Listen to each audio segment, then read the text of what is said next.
মরতে হয় যাও, জান্নাত জাহান্নামের মাঝখানে একটা জায়গা আছে, জায়গাটার নাম হলো আরাফ। এই আরাফের মধ্যখানে যে দাঁড়াও, ওখানে যে মালাকুল মউত কাঁপতে থাকবে। মালাকুল মউত বলবে, আল্লাহ সৃষ্টির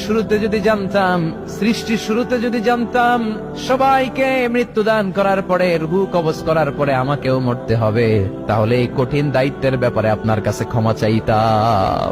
আজকে আমারও যে ভাগ্য বরণ করে নিতে হবে সৃষ্টির শুরুতে, আমি এটা কল্পনাই করতে পারি নাই। আল্লাহ বলবেন, নো টক, মুত ইয়া মালাকাল মাউত, মরে যা, মরে যাও।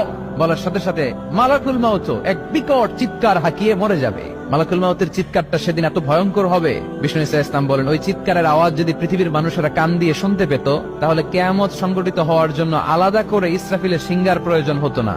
ওই চিৎকারের আওয়াজে প্রতিটা মানুষ কানের পর্দা ফেটে ওই জায়গায় লাশ হয়ে পড়ে যেত। এবার ডানে বায়ে সামনে পেছনে উপরে নিচে কেউ নাই, একজন ছাড়া। জোরে বলতে হবে, তিনি কে?